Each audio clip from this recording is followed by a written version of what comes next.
a resposta é um tanto quanto pessoal, de cunho pessoal. E a pergunta é a seguinte: qual é a obra que Deus está fazendo na sua vida? Qual é a obra que Deus está fazendo? E é claro que eu tenho certeza que Deus está fazendo algo na sua vida. O fato de você estar aqui já testemunha disso, que algum desejo, alguma vontade, alguma necessidade você tem, que Deus está agindo.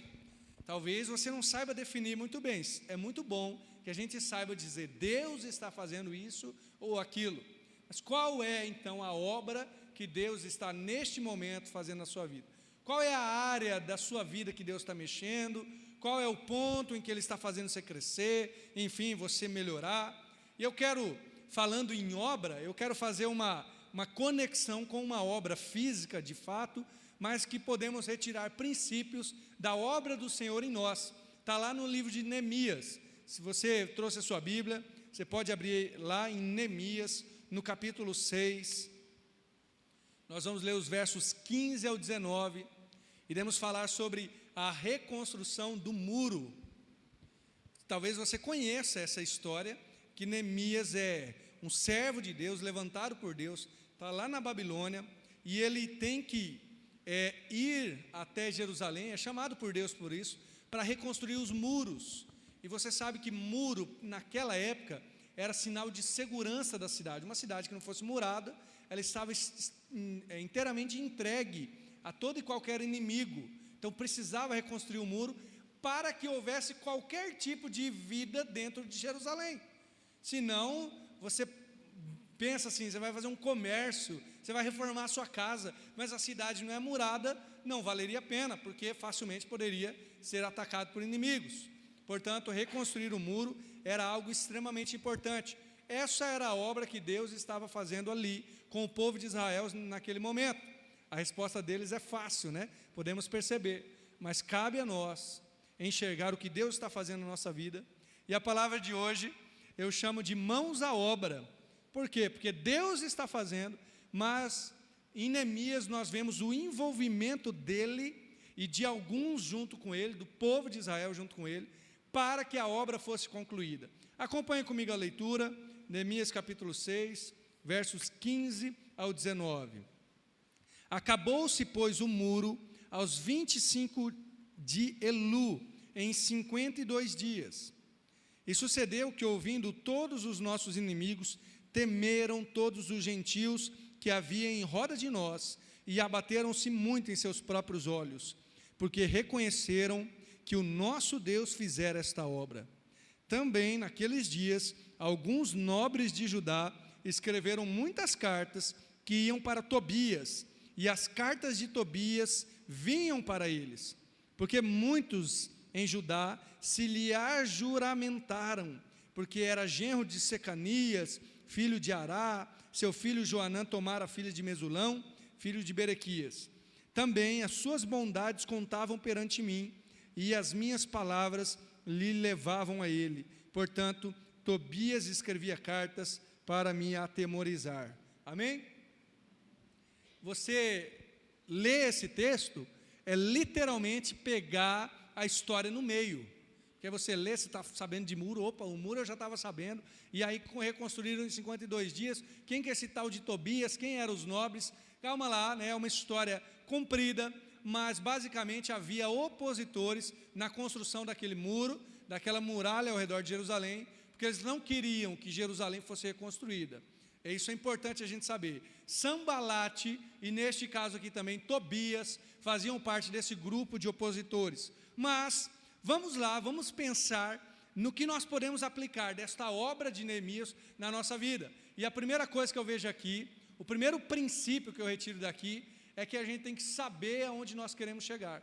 Saiba aonde você quer chegar. Eles reconstruíram um muro em 52 dias. Aí você vai dizer assim, foram 52 dias até o muro ser reconstruído? Não. Foram 52 dias de obras para o muro ser reconstruído. Mas foram 70 anos exilados, muitos anos, as pessoas com medo, ou olhando para as dificuldades, até que Deus levanta um homem que diz, o muro tem que ser reconstruído. Vamos lá reconstruir o muro. Aí eles fizeram em 52 dias, percebe?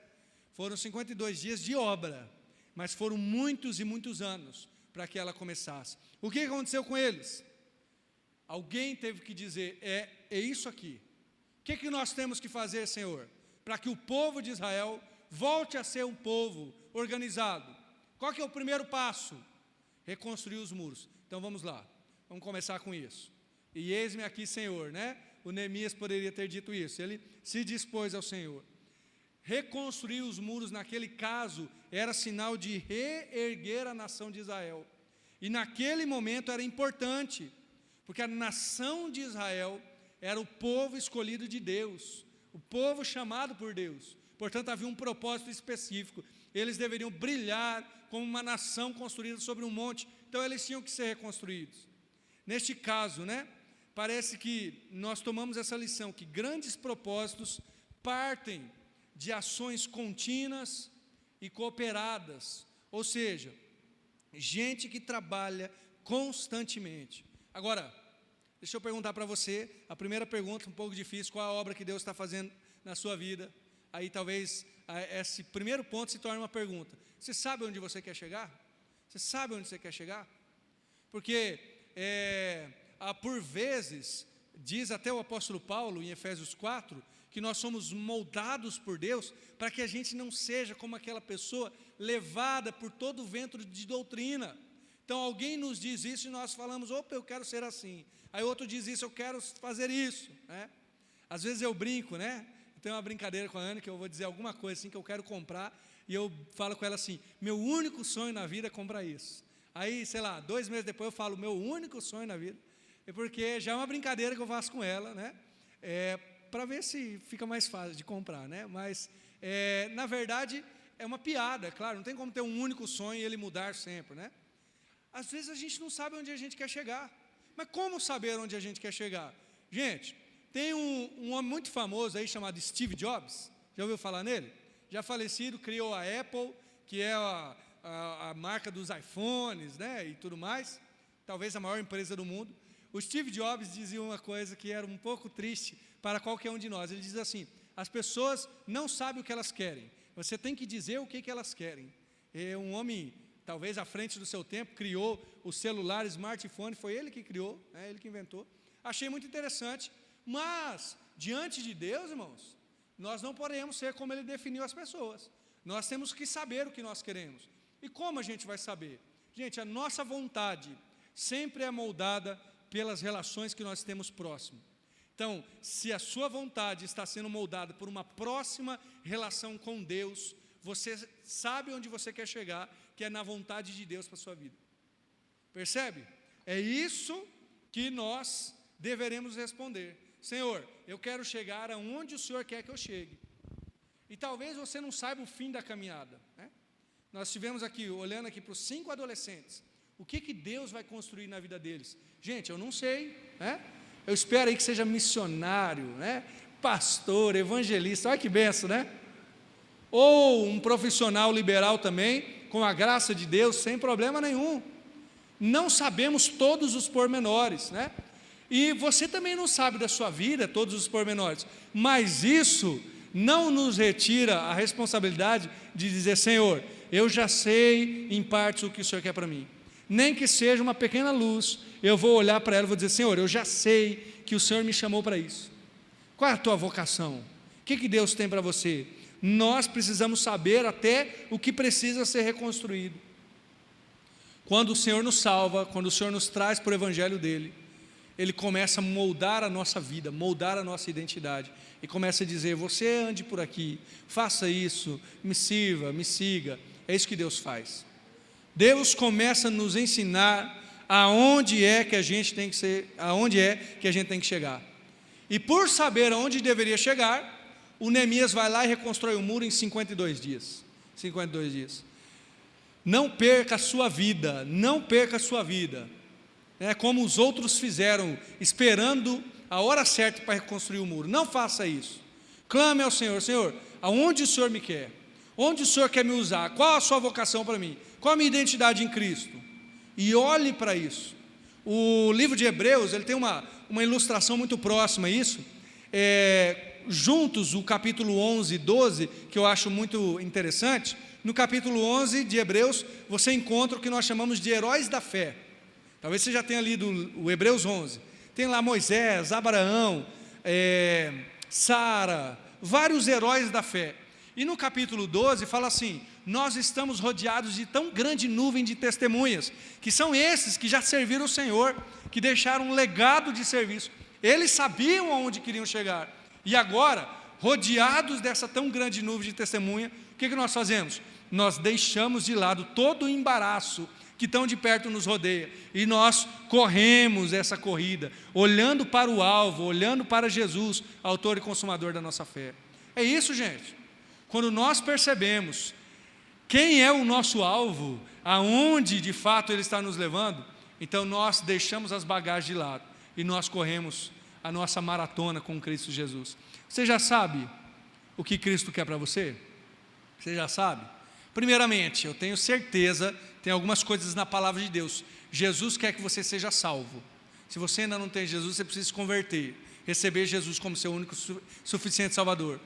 Jesus quer que você seja santificado depois de salvo, ou seja, que a sua vida seja transformada lenta e progressivamente para ser mais parecido com Ele. Mas pela graça de Deus, existem aplicações diferentes. Por exemplo, no meu processo de santificação, o Senhor falou ao meu coração para que eu me tornasse pastor. Talvez Ele não tenha falado para você isso. Então, Deus tem caminhos da vocação que são diferentes. Glória a Deus por isso, é a multiforme graça dEle em nossas vidas. Mas isso é você e Deus. Você vai caminhando, Deus vai dizendo: olha, vá para cá, aponte para lá. Talvez Deus já tenha dito algo para você, que você deixou no meio da corrida. Quem sabe você precisa retornar lá e continuar. A segunda lição, o segundo princípio, o primeiro deles é saber onde chegar. O segundo é: trabalhe com Deus. Por quê? O verso 16 fala que os inimigos, depois que ouviram, ficaram temerosos. Eles reconstruíram tudo em 52 dias. Imagina só, gente, 70 anos vendo aquele negócio destruído. A gente já fica meio abismado quando acontece alguma coisa rápido aqui, né? É verdade? Constrói um prédio. É o tema da semana. A gente encontra as pessoas e fala: você viu o prédio que construíram ali? Rapaz, foi em 2 meses construído. Imagina isso, gente. 52 dias, menos de 2 meses, já haviam reconstruído o muro. Mas o Neemias fala que eles não apenas ficaram temerosos, mas o motivo de temor é porque reconheceram que o nosso Deus fizera esta obra. Gente, pergunta rápida: quem colocou tijolinho em cima de tijolinho ali? Não foi Deus propriamente, né? Não foi Ele que desceu do céu ali. Jesus ainda não tinha vindo, Ele não tinha ajudado nessa obra. Era Neemias, os homens que estavam trabalhando com ele. Porém, a obra feita, aí todos reconheceram: foi Deus que fez essa obra. Sabe qual é o princípio que eu tiro aqui? Trabalhe com Deus. Em que sentido? Primeiro, a salvação eu creio que é ação de Deus, ação da graça de Deus. Mas a santificação é uma junção entre o meu esforço e a graça de Deus. Não tem como ser santificado sem a graça de Deus, mas não tem como ser santificado sem a sua vontade, o seu esforço para ser santificado. Me lembro que uma certa vez um pastor fez a seguinte ilustração. Chamou alguém para pegar uma mesa junto com ele, tinha uma mesa assim na frente, né? E ele falou: fulano, você me ajuda, no meio do culto, né? Você me ajuda aqui, vamos levar essa mesa lá para trás? Vamos então. Na hora que foram levantar, só o rapaz levantou, né? E ele falou: vamos levar. E aí o rapaz ficou meio perdido, assim: o que o pastor está fazendo? E aí ele falou: não, muito obrigado, pode sentar. Essa é uma ilustração de quando nós achamos que só Deus deve fazer o trabalho. Deus já fez a obra, Cristo já morreu na cruz e já ressuscitou. Porém, cabe a nós viver em santidade aquilo que Ele tem para nós. Trabalhe com Deus. Há uma ideia, né, muito verdadeira, uma diferença, aliás, entre uma doutrina aprendida e uma doutrina apropriada. O que é isso? Uma doutrina aprendida: eu sei que eu preciso orar, e eu sei que se eu orar e buscar a Deus, Ele vai falar comigo, e eu terei uma vida com Deus profunda. Mas o que é uma doutrina apropriada? É quando eu oro, quando eu coloco isso Todos nós sabemos, gente, que nós temos que estudar a Bíblia, não é verdade? Agora, o que é essa doutrina apropriada? Quando você vai lá e come a Bíblia, e cava nas Escrituras o conhecimento do Senhor. Essa é a diferença. Eles trabalharam e no final reconheceram que Deus tinha feito aquela obra. Tem uma ilustração que eu acho maravilhosa também, que foi o próprio Jesus que instituiu, e alguém já fez essa conexão, o batismo e a ceia do Senhor. Essa semana nós tivemos o batismo, então você sabe como é, né? Quem vai se batizar entra dentro da água e é batizado, é imergido, depois levantado para simbolizar, né, a nova vida que ele tem em Cristo. O que a gente faz para ter água? Nada, a gente não faz nada para ter água. Você pode canalizar, colocar na piscina, como foi colocado, colocar lá cloro, tudo bem, mas a água você não produz. A água você simplesmente recebe ela com alegria, bebe, se aproveita e tudo mais. É um ótimo símbolo do batismo, porque o batismo que simboliza a salvação é representado pela água, que você não fez nada, nada por isso. Agora, a ceia do Senhor, que é tomada recorrentemente, simboliza a santificação. Quais são os elementos da ceia? O cálice, né, que é o vinho, o suco de uva, e o pão. O que nós fizemos para ter o suco de uva e o pão? A gente já fez algumas coisas. Você tem que plantar o trigo, tem que ir lá colher o trigo, passar por um processo, fazer a farinha, amassar a farinha com alguns ingredientes, esperar crescer, assar, né? Tem vários irmãos aqui que fazem o pão, sabe que não é fácil não é assim não, né? Não é olhar para o trigo, virou pão. Tem todo um processo. E o suco de uva, planta a uva, amassa ela, espera lá o processo, tira o suco, envasa, coloca na garrafa. É uma ótima ilustração da santidade, gente. Porque a santidade, o trigo e a uva foram dados por Deus, assim como a água. Porém, você tem que processar, você tem que trabalhar para que ela aconteça. Trabalhe com Deus. Aquilo que Deus já tem tocado no seu coração, você precisa responder sim, para que isso comece a ser uma realidade na sua vida. Se Neemias ficasse deitado, dormindo, sem fazer nada, isso não teria acontecido. É óbvio, o muro não teria sido reconstruído, e se eu não lutar pela minha santidade, ela não acontecerá. Se eu não colocar as mãos à obra de fato, naquilo que Deus está construindo em mim, isso não acontecerá. Eu preciso batalhar. Como que eu faço isso? Comece a viver as disciplinas espirituais. Comece a orar, comece a ler a Bíblia. Se possível, jejue. Confesse os seus pecados, abandone pecados. Ande em discipulado, ou enfim, com alguém que possa caminhar com você. Isso tudo fará com que você cresça em santidade, em santificação ao Senhor. E antes da gente ir para o próximo ponto, neste verso nós lemos que os vizinhos da nação de Israel ficaram atemorizados. Que pena, temeram, abateram-se muito sobre os seus olhos. Gente, a questão aqui é que a reação dos outros não depende de você. Tem gente que fica pensando, tudo bem, mas se eu começar a buscar a Deus, eu vou incomodar a minha família inteira. Bom, você não deve viver de um jeito que incomode sua família. De fato, você não tem que fazer isso de maneira direta. Mas, se servir ao Senhor e incomodar a sua família, você não deve depender dos outros se incomodarem ou não. Se santificar, e eu estou falando de algo muito certo, muito sério. Sabe por quê? Por exemplo, você vai para as festas de fim de ano. A maioria, se não todos, vai ter festa de fim de ano com a família. Você vai sentar lá e alguém vai dizer, fulano, toma isso aqui um pouquinho. Ó tal piada, vamos falar tal coisa. E você vai dizer não, você sabe que isso vai incomodar as pessoas, não é verdade?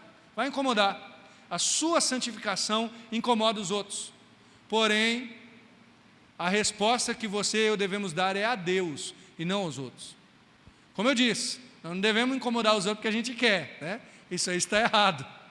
Mas a santidade do Senhor brilha sobre os olhos dos outros.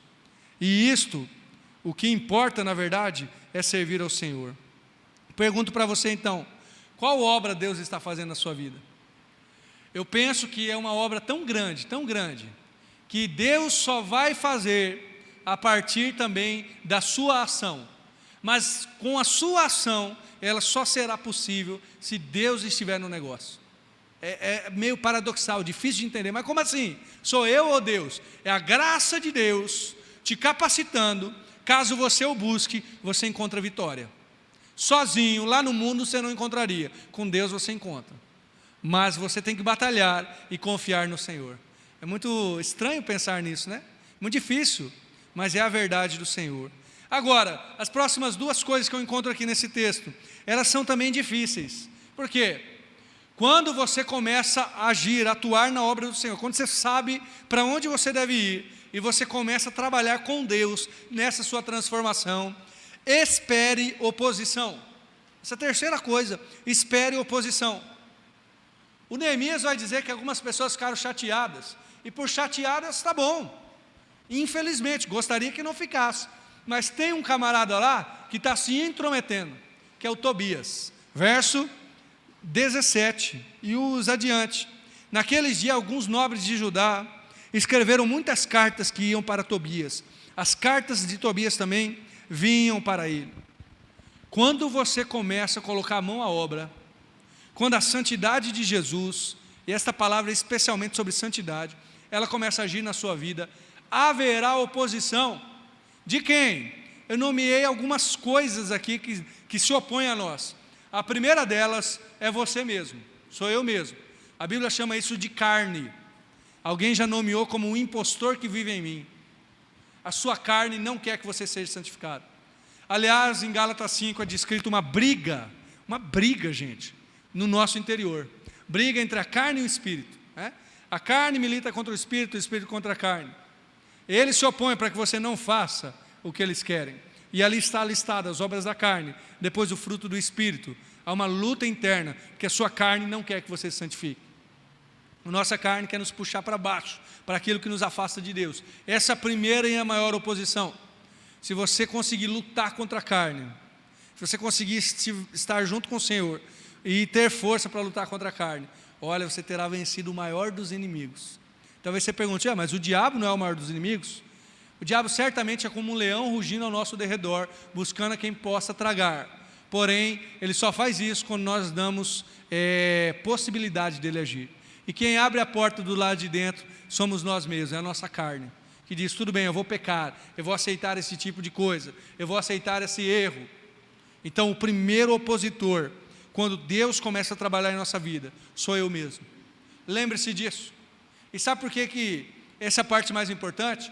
Porque por vezes nós vemos pessoas entregues ao pecado, culpando todos os outros. E é verdade que às vezes, gente, as pessoas nos atrapalham. Eu vou citar outros aqui, inimigos, opositores, que não são você mesmo, nem eu mesmo. Porém, apesar de ser verdade que outros nos atrapalham, eu diria para você o seguinte, se eu e você colocarmos a responsabilidade toda nos outros e não assumirmos aquilo que nos cabe, nós nunca seremos mudados, nunca seremos transformados. Jesus chama eu e você a nossa responsabilidade. Haverá oposição e ela vai começar no meu coração, vai começar em mim mesmo.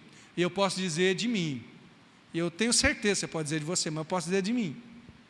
Quanta oposição eu sofro de mim mesmo, quando eu luto contra um pecado, quando eu tenho que confessar pecado, quando eu tenho que abandonar alguma coisa. Quanta oposição de mim mesmo. O primeiro inimigo sou eu mesmo. E depois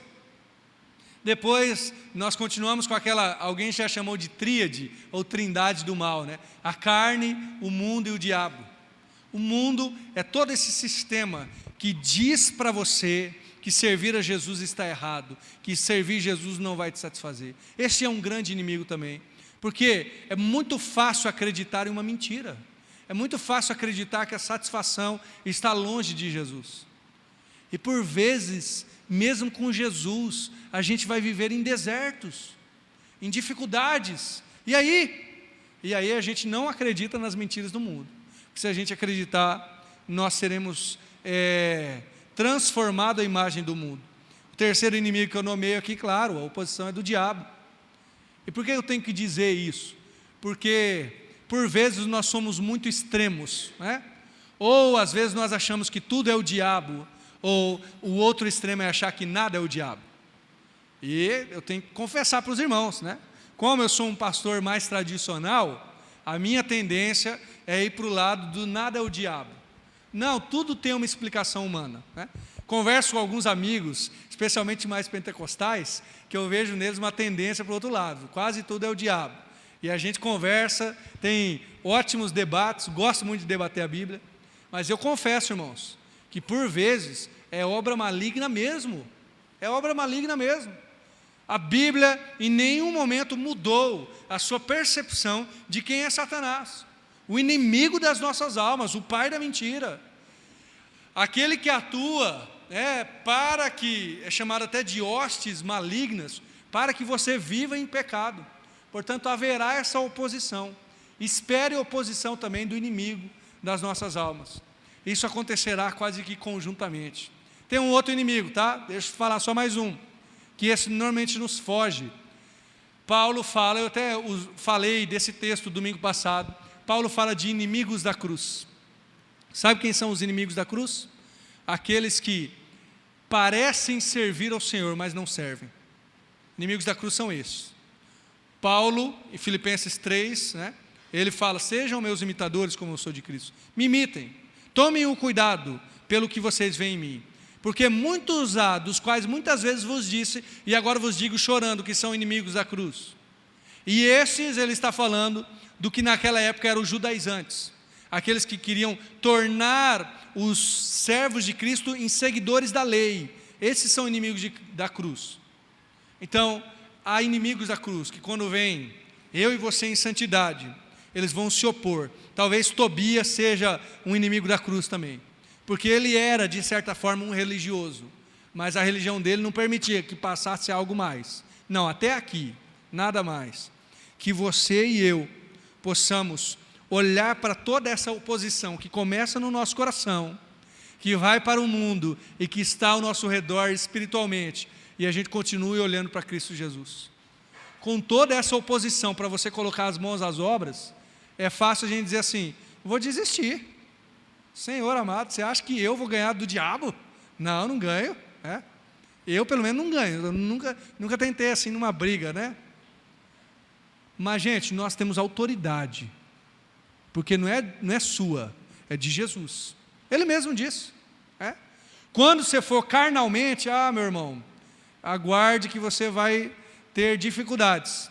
Lá em Atos, tem os 7 filhos de Seva lá, que vão tentar expulsar um demônio, e fala assim, o do Jesus de Paulo lá, e apanham, daquela pessoa que está endemoniada. Mas Paulo conseguia expulsar demônios, Jesus fazia isso. Os outros discípulos também, porque iam pela autoridade de Jesus. Pela mesma autoridade de Jesus, você consegue vencer a sua carne. Pela mesma autoridade de Jesus, você consegue vencer as tentações do mundo. E consegue vencer os inimigos da cruz. Espere oposição, mas continue olhando para Jesus. A obra que Jesus está fazendo em você vai incomodar os outros, vai incomodar você, mas essa obra é gloriosa. E a última coisa que eu anoto aqui, que eu acho importante dizer é, seja aprovado por Deus, seja aprovado por Deus. Por quê? Naquele contexto, pode nos parecer pouca coisa, mas a oposição que estava se levantando contra Neemias era uma oposição de importantes, eram nobres. O Tobias era casado com gente importante. Hoje em dia a gente diria assim, não é qualquer coisa, esse homem tem pedigree, já ouviu esse ditado? Tem pedigree. Era gente nobre, gente importante, e os nobres estavam mandando cartas para Tobias, e recebiam cartas dele, e ainda Neemias vai dizer assim, e aí eles contavam perante mim as bondades de Tobias. Olha que gente ruim, chega no opositor de Neemias, e fala assim, olha o Tobias como ele é bom, hein? Ele está contra você aí, mas olha como ele é bom. E pegavam o que Neemias estava fazendo e iam contar para ele, é isso que Neemias está dizendo. E falavam para eles, e aí Tobias escrevia cartas para me atemorizar.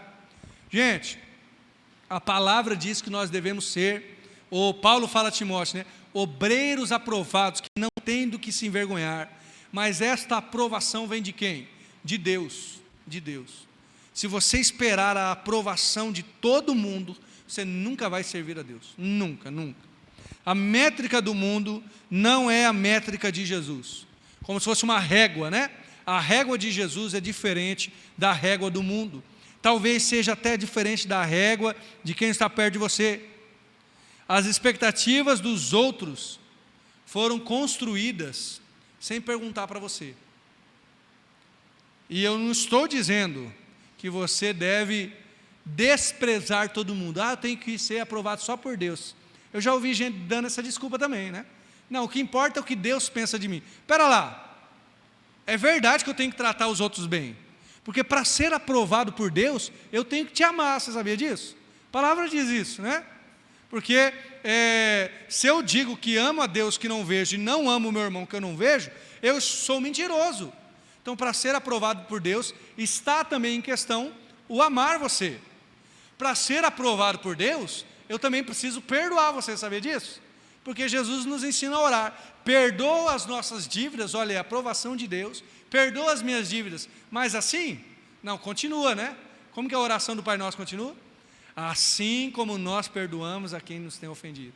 Portanto, não pensemos que ser aprovado por Deus é simplesmente destratar os outros se está tudo bem. Não, mas acima do que você e eu pensamos, está o que Deus pensa de nós. Esta é a grande questão aqui. O Tobias, Neemias não queria mal para ele, não queria fazer nada de errado, mas a opinião de Tobias era menos importante do que a de Deus, percebe? E como que eu sei a opinião de Deus sobre mim? Basicamente, nós temos que ir na Bíblia. O que a Bíblia diz sobre nós? O que a Bíblia fala sobre nós? Irmãos, eu tentei resumir em 3 Cs, para resumir de fato e para que você decore facilmente. Talvez haja outros Cs ou outras letras aí, mas 3 Cs que devemos levar em conta o ser aprovado por Deus. Primeiro, é o nosso coração. Se nós amamos a Deus acima de todas as coisas, e se nós o amamos, nós lemos a palavra e desejamos vivê-la. Segundo, que já parte do coração, talvez seja a mesma coisa aplicada, é o nosso caráter. Não tem como dizer, gente, eu sou aprovado por Deus, e você conhece minha vida, e a minha vida não testemunha disso. Como ser aprovado por Deus, se eu sou reprovado até pelo meu vizinho? Como ser aprovado por Deus, se todo mundo sabe que eu vivo em erro, em maracutá, e é coisa errada? Não tem como. Ser aprovado por Deus começa no coração, mas não fica só lá. O nosso caráter também tem a ver. Jesus fala assim, que pelos frutos nós conheceremos a árvore, não é verdade? Não pode uma árvore boa dar fruto ruim. Portanto, o meu caráter também demonstra se eu estou sendo aprovado por Deus ou não. Aquela questão básica, gente, se eu sou alguém honesto, se sou alguém fiel, sou alguém de confiança, sou alguém que tem uma palavra de bênção para os outros, isso tudo é caráter. E a terceira coisa do ser aprovado por Deus tem a ver com a minha capacidade, que é diferente da sua. Você tem capacidade para fazer coisas que eu não tenho. Eu tenho capacidade de fazer coisas que você não tem capacidade de fazer. Mas é o mãos à obra, é o fazer aquilo que Deus está pedindo para eu fazer. Ninguém é aprovado por Deus que não esteja trabalhando em si mesmo. Ninguém é aprovado por Deus que não esteja com a mão no arado. A capacidade que Deus te deu. Lembra daquela parábola de Jesus, em que o Senhor dá 5 talentos para um, 2 talentos para outro e 1 talento para o último? E aí, o que pegou 5, granjeou mais 5. O que pegou 2, granjeou mais 2. E o que pegou 1, enterrou. Falou assim, eu sabia que o Senhor ia me cobrar. E aí eu enterrei e fiquei com medo. E aí o Senhor diz assim, você é um servo mau, pega esse e dá para o que já tem 10. E você será lançado nas trevas exteriores. Palavra dura, né? Aquele homem pegou a sua capacidade e jogou ela fora. Aquilo que Deus te deu nas mãos para fazer, o arado que Ele botou na sua mão, e isso te tornará também aprovado por Deus. Lembre desses 3 Cs aí: coração, caráter e capacitação. Agora, indo para o final, gente, olhando para essa aprovação que Deus tem de mim, ou eu devo buscar em Deus, agora nós sabemos qual é a maior obra que Deus está fazendo através de mim. Sabe qual é a maior obra de Deus na minha vida? Sou eu mesmo. A maior obra de Deus na minha vida sou eu mesmo. Eu não lembro onde que eu estava compartilhando. se não me engano, a gente tem uma mentoria de pastores, né? Há alguns sábados de manhã, nós reunimos online vários pastores do Paraná e temos uma mentoria. Eu estava compartilhando com eles algo que eu compartilho com os irmãos também. Olhando para a minha vida, eu percebo que me tornar pastor foi também um modo de Deus trabalhar coisas em mim. É muito interessante pensar isso, né? É claro que ao ser pastor, eu penso em abençoar os outros, né?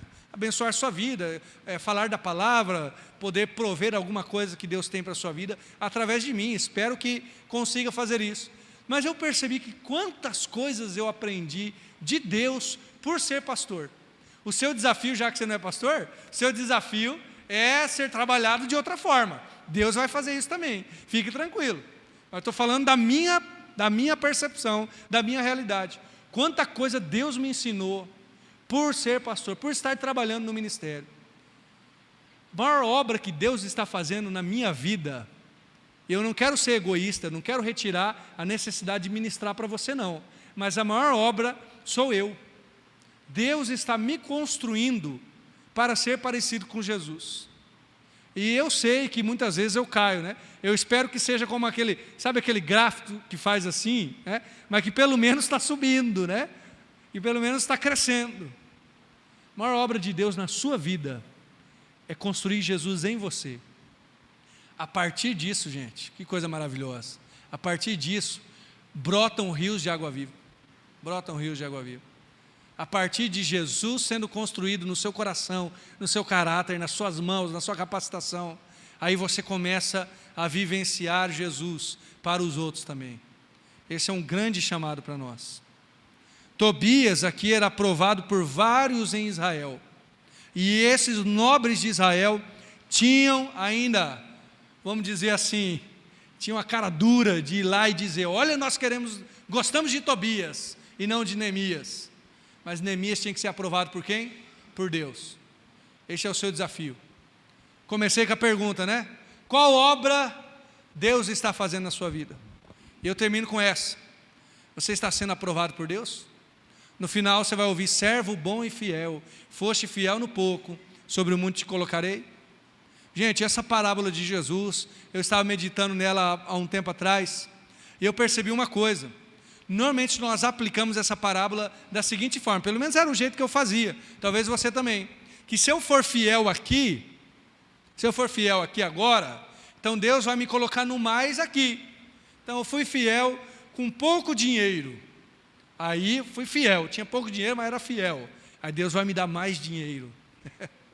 Eu era fiel quando eu tinha pouco tempo, Deus vai me dar mais tempo. Eu era fiel quando tinha poucas pessoas para ministrar, Deus vai me dar mais pessoas para ministrar. Mas a parábola parece que ela não está apontando para aqui, ela está apontando para a eternidade. Então o ser fiel no pouco é ser fiel toda esta vida. Quando você é fiel toda esta vida, sobre o muito o Senhor te colocará, que é viver a eternidade com Ele. Que coisa maravilhosa isso, né? Seja fiel à obra que Deus está construindo em você. Seja fiel a tal ponto de ser aprovado por Deus e não reprovado por Ele, porque é Ele que importa. Portanto, quero te relembrar algumas verdades de hoje. Há sempre uma grande obra a ser feita. Há sempre campos vastos. Tem sempre coisas para nós aprendermos, sempre projetos. Então não perca de vista aquilo que Deus está fazendo na sua vida. Eu termino com o começo. Qual é a obra que Deus está fazendo na sua vida? Que você seja aprovado por Deus, trabalhado por Ele, independente da oposição, tá? Que você continue olhando para Jesus. E agora eu quero orar junto com você. Que a gente saia daqui capacitados, vibrantes. Senhor, continue essa obra. Se tem algum embaraço que te rodeia, Senhor, eu vou deixar esse embaraço de lado agora. Vai ser colocado agora diante do Senhor, para que você seja fiel a Ele, aprovado por Ele. Você sabe aquilo que o Espírito Santo tem ministrado no seu coração, e eu quero orar junto com você. Vamos orar? Deus de amor, obrigado, Pai, por Neemias. Obrigado por este homem, este obreiro do Senhor, literalmente. Este construtor, que no tijolinho por tijolinho, fez uma grande obra na Tua presença. No liderar homens, Ele estava servindo o Senhor. Senhor Deus, Qual a obra que o Senhor está fazendo em nossas vidas? Qual é a obra do Senhor na vida de cada um aqui? Esta obra certamente envolve mais santidade, mas certamente também o teu Espírito aplica isso individualmente a cada um. Portanto, Senhor, eu oro para que o Senhor nos capacite, nos dê capacidade para trabalharmos com o Senhor, naquilo que o Senhor já está nos chamando, naquilo que talvez estejamos até sendo incomodados, para botarmos essa mão na obra e sermos trabalhados pelo Senhor. Nós não queremos ser egoístas, Senhor, mas em primeiro lugar oramos por nós mesmos, para que o nosso coração, o nosso caráter, as nossas mãos sejam transformadas à imagem de Jesus, e a partir daí a gente possa testemunhar, a partir daí a gente possa pregar, em nome de Jesus, Pai. Ah, Senhor, e aquilo que temos feito, que não te agrada, que tem nos deixado reprovar diante do Senhor, quem sabe eu tenho sido aplaudido por outros, mas reprovado na tua presença, queremos entregar diante do teu altar, entregar a ti, ó Deus, em nome de Jesus. O Senhor sabe, e o Senhor incomoda o meu coração, o nosso coração. Entregamos a ti, Deus, em nome de Jesus. Queremos ser aprovados pelo Senhor, porque no final das contas, sem desprezar os outros, sem menosprezar as pessoas, mas no final das contas, é o que o Senhor pensa de nós que importa. É a aprovação do Senhor, é a vida de Jesus que importa. Eu oro grato ao Senhor, sabendo que aquele que começou a boa obra, Ele é fiel para completá-la até o dia de Cristo Jesus. Queremos andar em santidade, na presença do Senhor. Eu oro em nome de Jesus. Amém.